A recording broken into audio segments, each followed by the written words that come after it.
ನಮಸ್ಕಾರ. ಕಾವ್ಯ ಹರಿಕೃಷ್ಣ ಯೂಟ್ಯೂಬ್ ಚಾನಲ್ಗೆ ಎಲ್ರಿಗೂ ವೆಲ್ಕಮ್ ಫ್ರೆಂಡ್ಸ್, ಹಾರ್ಟ್ಲಿ ವೆಲ್ಕಮ್. ಯಾರೆಲ್ಲ ಮೊದಲನೇ ಬಾರಿ ನನ್ನ ವಿಡಿಯೋ ನೋಡ್ತಾ ಇದ್ರೆ ದಯವಿಟ್ಟು ಸಬ್ಸ್ಕ್ರೈಬ್ ಮಾಡ್ಕೊಂಡು ನೋಡಿ, ಹಾಗೆ ಬೆಲ್ ಐಕಾನ್ ಕೂಡ ಕ್ಲಿಕ್ ಮಾಡಿ ಮುಂದೆ ಮಾಡುವಂಥ ವಿಡಿಯೋಗಳ ನೋಟಿಫಿಕೇಶನ್ ಪಟ್ ಅಂತ ಸಿಗುತ್ತೆ. ಸೊ ಬನ್ನಿ ವಿಡಿಯೋನ ಸ್ಟಾರ್ಟ್ ಮಾಡೋಣ. ಸೊ ಇವತ್ತು ತುಂಬಾನೇ ಇಂಪಾರ್ಟೆಂಟ್ ಆದಂತಹ ವಿಷಯ.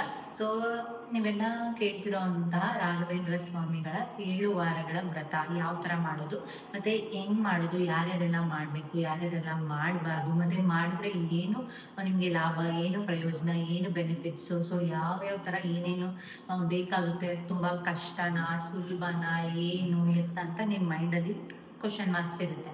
ಸೊ ಅದಕ್ಕೆಲ್ಲ ಫುಲ್ ಸ್ಟಾಪ್ ಇಡುವಂತ ಸಮಯ. ಸೊ ನಾನು ಈ ಒಂದು ವಿಡಿಯೋದಲ್ಲಿ ಕಂಪ್ಲೀಟ್ ಆಗಿ ನಮ್ಮ ಒಂದು ರಾಘವೇಂದ್ರ ಸ್ವಾಮಿಗಳ ಕಂಪ್ಲೀಟ್ ವ್ರತನ ನಾನು ಇದರಲ್ಲಿ ತಿಳಿಸ್ಕೊಡ್ತೀನಿ. ಸೊ ಯಾರು ಸ್ಕಿಪ್ ಮಾಡಬೇಡಿ, ಇದು ಸ್ಕಿಪ್ ಮಾಡಿದ್ರೆ ನಿಮ್ಗೆ ಅರ್ಥ ಆಗೋದಿಲ್ಲ. ಅದಕ್ಕೋಸ್ಕರ ನಾನು ಹೇಳೋವಂಥದ್ದನ್ನ ಮಾಡಿ, ಓಕೆನಾ? ಅವಾಗ ನಿಮಗೆ ನಿಮ್ಮ ಒಂದು ಸಂಕಲ್ಪ ಏನು ನೀವು ಸಂಕಲ್ಪ ಮಾಡ್ಕೊಂಡಿದ್ರೆ ಅದು ನೆರವೇರುತ್ತೆ, ಓಕೆನಾ?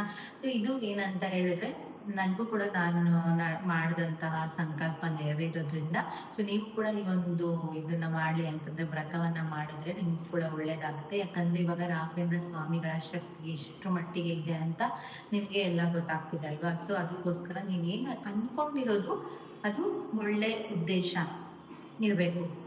ಕೆಟ್ಟ ಉದ್ದೇಶ ಎಲ್ಲ ಇಟ್ಕೊಂಡು ನಾವು ದೇವರ ಭಕ್ತಿಯಲ್ಲಿ ಮಾಡೋದಕ್ಕೆ ಆಗಲ್ಲ. ಒಳ್ಳೆಯ ಉದ್ದೇಶ, ಲೈಕ್ ಇವಾಗ ಮನೆ ಕಟ್ಟಬೇಕು, ನಾನು ಇವಾಗ ಎಕ್ಸಾಮ್ ಪಾಸ್ ಆಗಬೇಕು, ನನಗೊಂದು ಒಳ್ಳೆ ಕೆಲಸ ಸಿಗಬೇಕು, ನನಗೆ ಇದರಿಂದ ಗಂಡು ಮಗು ಆಗಬೇಕು, ಹೆಣ್ಣು ಮಗು ಆಗಬೇಕು, ನನಗೆ ಸುಸೂತ್ರವಾಗಿ ಹೆರಿಗೆ ಆಗಬೇಕು, ಅಂದರೆ ನಾನು ಬೇಗ ಪ್ರೆಗ್ನೆಂಟ್ ಆಗಬೇಕು, ಮತ್ತು ಬೇಗ ಮದುವೆ ಆಗಲಿ, ಈ ರೀತಿಯಾಗಿ ಒಳ್ಳೆ ರೀತಿಯಾದಂತಹ ಇರ್ತಾವಲ್ವ ಸಂಕಲ್ಪಗಳು. ಅದನ್ನೆಲ್ಲ ನೀವು ಏನಾದರೂ ನಿಮ್ಗೆ ಏನು ಅನಿಸುತ್ತೆ ಆ ಒಂದು ಸಂಕಲ್ಪ, ನಾನು ಗೋಲ್ಡ್ ಪರ್ಚೇಸ್ ಮಾಡಬೇಕು, ನಾನು ಈ ಥರ, ನಾನು ಆ ಥರ ಅಂತ, ಅದ್ರ ಜೊತೆಗೆ ನಿಮ್ಮ ಶ್ರಮ ಕೂಡ ಸ್ವಲ್ಪ ಇರಬೇಕು. ಎಲ್ಲನೂ ದೇವ್ರ ಮೇಲೆ ಬಿಡೋದಲ್ಲ, ನಿಮ್ಮ ಶ್ರಮ ಇದ್ದು.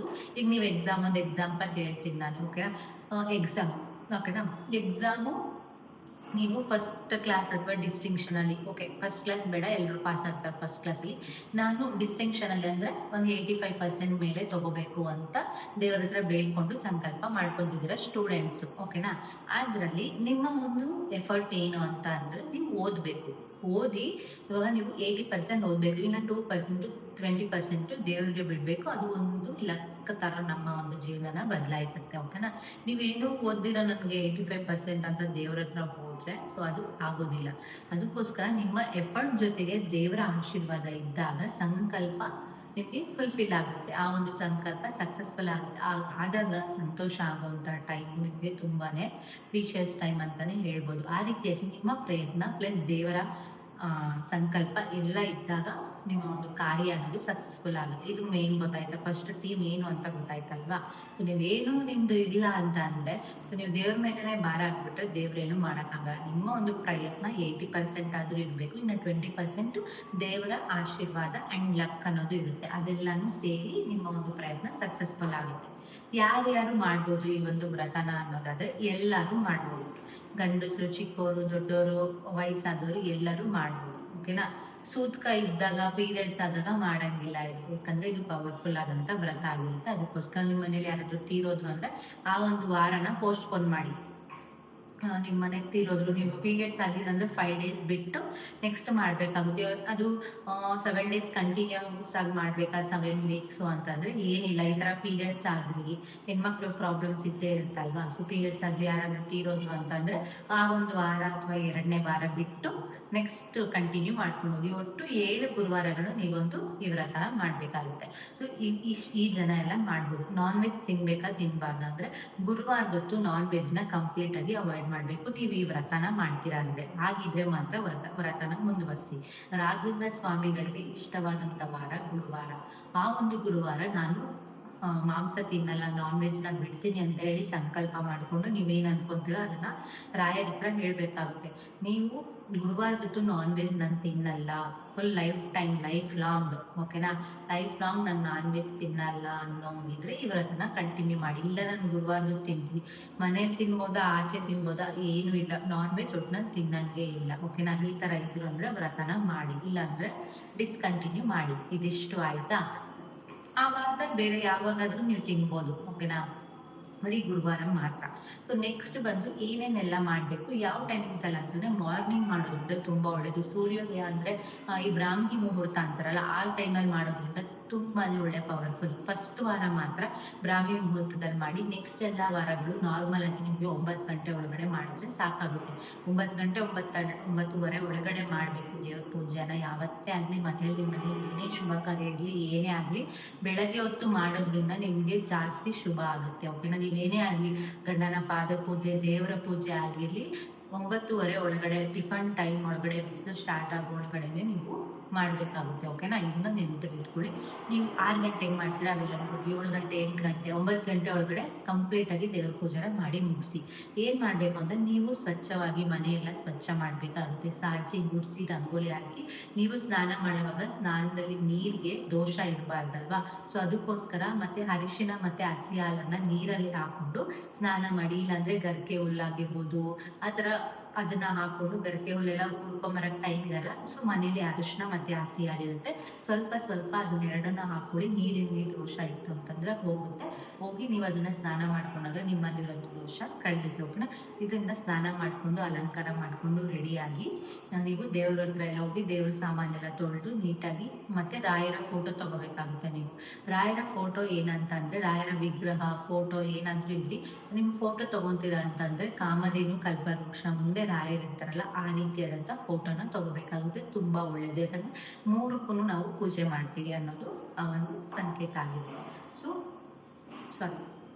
ಈ ರೀತಿಯಾಗಿ ಫೋಟೋ ತಗೊಳ್ಳಿ. ಅದಕ್ಕೆ ಗಂಧ ಅರಿಶಿನ ಕುಂಕುಮಗಳಿಂದ ಅಲಂಕಾರ ಮಾಡಬೇಕಾಗುತ್ತೆ. ದೇವರಿಗೆ ಗಂಧ ಅರಿಶಿನ ಕುಂಕುಮ ಎಲ್ಲ ಹಚ್ಚಿ ಅಲಂಕಾರ ಮಾಡಿ, ನಂತರ ಪುಷ್ಪಗಳಿಂದ 5 ಪುಷ್ಪಗಳಿಂದ ಅಲಂಕಾರ ಮಾಡಿ. ಮಲ್ಲಿಗೆ, ಆಮೇಲೆ ನೀವು ಕನಕಾಂಬ್ರ, ತುಳಸಿ ಮಲ್ಲಿಗೆ ಕನಕಾಂಬ್ರ ರಾಯರಿಗೆ ಈ 3 ತುಂಬ ಇಷ್ಟವಾದಂಥ ಹೂವು. ಈ 3 ಹಾಕಿ, ಇಲ್ಲಾಂದ್ರೆ ನಿಮ್ಮ ಮನೇಲಿ ಯಾವ ಹೂಗಳಿರುತ್ತೋ ಆ ಹೂಗಳಿಂದ ಅಲಂಕಾರ ಮಾಡಿ. ಬಟ್ ಮಲ್ಲಿಗೆ ತುಳಸಿ ಕನಕಾಂಬ್ರನ ಜಾಸ್ತಿ ತಗೊಂಡ್ಬನ್ನಿ. ಸೊ ಈ ಹೂವುಗಳಿಂದ ಅಲಂಕಾರ ಮಾಡೋದ್ರಿಂದ ರಾಯರು ತುಂಬ ಸಂಕಲ್ಪರಾಗ್ತಾರೆ. ಸೊ ಓಕೆನಾ? ಸಂತೃಪ್ತರಾಗ್ತಾರೆ. ಸೊ ಇದರಿಂದ ನೀವು ಕಂಟಿನ್ಯೂ ಮಾಡಿ. ನೆಕ್ಸ್ಟ್ ಬರೋದಾದರೆ ನೈವೇದ್ಯಕ್ಕೆ ಏನು ಮಾಡಬೇಕು ಅನ್ನೋದನ್ನು ಏನು ಬೇಕಾದರೂ ಮಾಡ್ಬೋದು. ಸೊ ನಿಮ್ಮ ಮನೇಲಿ ಏನಿರುತ್ತೆ ಅದನ್ನು ಮಾಡಿ. ಇಲ್ಲಾಂದರೆ 1 ಲೋಟ ಹಾಲಿಟ್ಟರು ರಾಯರು ಸಂತೃಪ್ತರಾಗ್ತಾರೆ. ಹಾಗೆ 21 ಎಳೆ ಇರುವಂತಹ ಗೆಜ್ಜೆ ವಸ್ತ್ರನ ಹಾಕಬೇಕಾಗುತ್ತೆ. ಆ ಒಂದು ಗೆಜ್ಜೆ ವಸ್ತ್ರನ ಅಂಗಡಿಗಳಲ್ಲಿ ಸಿಗುತ್ತೆ, ತಗೊಂಬನ್ನಿ. ಮತ್ತು ತುಪ್ಪದ ದೀಪಗಳನ್ನೇ ಹಚ್ಚಬೇಕಾಗುತ್ತೆ. ತುಪ್ಪದ ದೀಪನ ಹಚ್ಚಿ, ಸೊ ಅವಾಗ ಸ್ವಲ್ಪ ಪವರ್ಫುಲ್ ಇರುತ್ತೆ ನಿಮ್ಮ ಪೂಜೆಗೆ. ಸೊ ಇದೆಲ್ಲ ಮಾಡಬೇಕಾಗತ್ತೆ. ನಿಮ್ಮ ಹತ್ರ ಇನ್ನೂ ಅನುಕೂಲ ಇದೆ ಅಂತಂದರೆ ರಾಯರ ವಸ್ತ್ರನೂ ಕೂಡ ಇಡ್ಬೋದು. ಅಂದರೆ ಟವಲು ಮತ್ತು ಪಂಚೆ ಬರುತ್ತಲ್ಲ ಅದನ್ನು ಕೂಡ ನೀವು ಇಡ್ಬೋದಾಗಿರುತ್ತೆ. ಸೊ ಇದನ್ನೆಲ್ಲ ಮಾಡಿ ಧೂಪ ದೀಪಗಳನ್ನೆಲ್ಲ ಇಟ್ಟು ನೈವೇದ್ಯ ಇಟ್ಟು ಎಲ್ಲ ಮಾಡಿದ್ದಾದ್ಮೇಲೆ ಸೊ ನೀವು ಪುಷ್ಪಾರ್ಚನೆ ಅಥವಾ ಕುಂಕುಮಾರ್ಚನೆಯನ್ನು ಮಾಡಿ ರಾಯರ ಸ್ತೋತ್ರ ಬರುತ್ತಲ್ವ 108 ಸ್ತೋತ್ರ ಮಂತ್ರ, ಅದನ್ನು ಓದ್ಕೊಂಡು ಪುಷ್ಪಾರ್ಚನೆ ಆದರೂ ಮಾಡ್ಬೋದು, ಇಲ್ಲ ಕುಂಕುಮಾರ್ಚನೆ ಮಾಡ್ಬೋದು. ಕುಂಕುಮಾರ್ಚನೆ ಮಾಡೋದೇ ಬೆಸ್ಟ್ ಅನಿಸುತ್ತೆ. ಯಾಕಂದರೆ ಆ ಕುಂಕುಮನ ನೀವು ಡೈಲಿ ಯೂಸ್ ಮಾಡ್ಬೋದು. ಪುಷ್ಪಗಳನ್ನು ಸೊ ಅದೆಲ್ಲ ಹೊರಗೋಗ್ಬಿಡುತ್ತೆ. ಕುಂಕುಮಾರ್ಚನೆನ ಒಂದು ಎಲೆ ಮೇಲೆ ಕುಂಕುಮಾರ್ಚನೆ ಮಾಡ್ಕೊಳ್ಳಿ. 108 ಮಂತ್ರಗಳನ್ನು ಓದುತ್ತಾ ಮಾಡ್ಕೊಬೋದು. ಟೈಮ್ ಇತ್ತು ಅಂದರೆ ಮಾಡಿ. ಇಲ್ಲ ಅಂತಂದರೆ ಪೂಜ್ಯಾಯ ರಾಘವೇಂದ್ರಾಯ ಸತ್ಯಧರ್ಮರಥಾಯ ಚ ಭಜತಾಂ ಕಲ್ಪವೃಕ್ಷಾಯ ನಮತಾಂ ಕಾಮಧೇನುವೆ ಈ ಒಂದು ಮಂತ್ರನ 3 ಬಾರಿ ಹೇಳಿಕೊಂಡು ನೀವು ಸಂಕಲ್ಪ ಮಾಡ್ಕೊಬೇಕಾಗುತ್ತೆ. ನೀವೇನು ಅಂದ್ಕೊಂಡಿದ್ರೆ ಅದನ್ನು ಫಸ್ಟ್ ಡೇನೇ ರಾಯರ ಹತ್ರ ಹೇಳಿ ದೀಪ ಅಂಟಿಸ್ಬೇಕಾಗುತ್ತೆ. ದೀಪ ಅಂಟಿಸೋಕ್ಕಿಂತ ಮುಂಚೆ ರಾಯರ ಹತ್ರ ಕೇಳಿಕೊಂಡು ದೀಪ ಅಂಟಿಸಿ ಮತ್ತೆ ಕಡ್ಡಿ ಕರ್ಪೂರಗಳಿಂದ ದೇವರಿಗೆ ಮಂಗಳಾರತಿ ಎಲ್ಲ ಮಾಡಿ ಆರತಿ ಮಾಡಿ ನಿಮ್ಗೆ ಏನು ಅನಿಸುತ್ತೆ ಎಲ್ಲ ಮಾಡಿ. ಇದಿಷ್ಟು ಪೂಜೆ ಮಾಡೋಂಥ ವಿಧಾನ. ಇದೆಲ್ಲ ಪೂಜೆ ಎಲ್ಲ ಮಾಡಿದಾದ್ಮೇಲೆ ನಂತರ ರಾಘವೇಂದ್ರ ಸ್ವಾಮಿ ದೇವಸ್ಥಾನ ಮಠಗಳಿಗೆ ಹೋಗಿ ರಾಘವೇಂದ್ರ ಸ್ವಾಮಿ ದರ್ಶನ ಮಾಡ್ಕೊಂಡು ಬರೋದ್ರಿಂದ ತುಂಬಾನೇ ಒಳ್ಳೇದಾಗುತ್ತೆ. ಅಂದರೆ ಸಂಜೆ. ಓಕೆನಾ? ಇದಿಷ್ಟು ಮಾಡಿದ್ರೆ ಅಂದರೆ ನಿಮ್ಮ ವ್ರತ ಕಂಪ್ಲೀಟ್ ಆಗುತ್ತೆ. ಫಸ್ಟ್ ದಿನದ್ದು ಇಷ್ಟು ವ್ರತ. ನೆಕ್ಸ್ಟು 7 ಅಂದರೆ ಈ ವಾರ ಆಯಿತು. ನೆಕ್ಸ್ಟ್ ಗುರುವಾರನೂ ಇದೇ ಥರ ಕಂಟಿನ್ಯೂ ಮಾಡ್ಕೊಂಡು ಹೋಗ್ಬೇಕು. ಅದರಲ್ಲಿ ಗುರುವಾರನೂ ಕಂಟಿನ್ಯೂ ಮಾಡಬೇಕು. ನಾನು ಹೇಳಿದ್ನಲ್ಲ ಪೀರಿಯಡ್ಸು ಯಾರಾದರೂ ಸತ್ತೋದವ್ರೆ ನಿಮ್ಮ ಮನೇಲಿ ಅಂತ ಅಂದರೆ ಆ ವಾರ ಸ್ಕಿಪ್ ಮಾಡಿ ನೆಕ್ಸ್ಟ್ ವಾರ ಮಾಡ್ಕೊಳ್ಳಿ. ನಿಮಗೆ ಕರೆಕ್ಟಾಗಿ ಗೊತ್ತಿರಬೇಕು 7 ಗುರುವಾರಗಳು ಮಾಡ್ತೀನಿ ಅಂತ. ಇದು ಪವರ್ಫುಲ್ ಆದಂಥ ವ್ರತ. ಸೊ ಎಲ್ಲರೂ ಮಾಡಿ. ಯಾರ್ಯಾರಿಗೆಲ್ಲ ಒಳ್ಳೇದಾಗುತ್ತೆ ಈ ವ್ರತ ಮಾಡೋದಂದರೆ ಕಮೆಂಟ್ ಬಾಕ್ಸಲ್ಲಿ ಕಮೆಂಟ್ ಮಾಡಿ.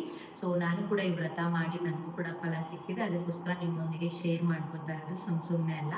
ಅದಕ್ಕೋಸ್ಕರ ನೀವು ಮಾಡಿ ನಾನು ಮಾಡಿದ ಇಷ್ಟನ್ನು ನಾನು ನಿಮಗೆ ತಿಳಿಸ್ಕೊಡ್ತಾ ಇದ್ದೆ. ಇನ್ನು ಬೇರೆ ಥರ ನಿಮ್ಗೆ ಏನಾದರೂ ಗೊತ್ತಿತ್ತು ಅಂದರೆ ಅದನ್ನು ಆ್ಯಡ್ ಆನ್ ಮಾಡಿಕೊಂಡು ನೀವು ನಿಮ್ಮದೇ ಆದಂಥ ರೀತಿಯಲ್ಲಿ ರಾಯರಿಗೆ ತೃಪ್ತಿ ಮಾಡೋ ಹಾಗೆ ಮಾಡಿ ರಾಯರಿಗೆ ಸಂಕಲ್ಪ ಮಾಡ್ಕೊಳ್ಳಿ. ಎಲ್ಲ ಒಳ್ಳೆಯದಾಗುತ್ತೆ. ರಾಯರಿದ್ದಾರೆ ಅಂತ ನಾವು ಹೇಳ್ತಿರ್ತಾರೆ. ಅದಕ್ಕೋಸ್ಕರ ಮತ್ತಷ್ಟು ಇನ್ನು ಬೇರೆ ವಿಡಿಯೋಗಳಿಗೋಸ್ಕರ ನನ್ನ ಪೇಜನ್ನು ಫಾಲೋ ಮಾಡ್ಕೊಳ್ಳಿ.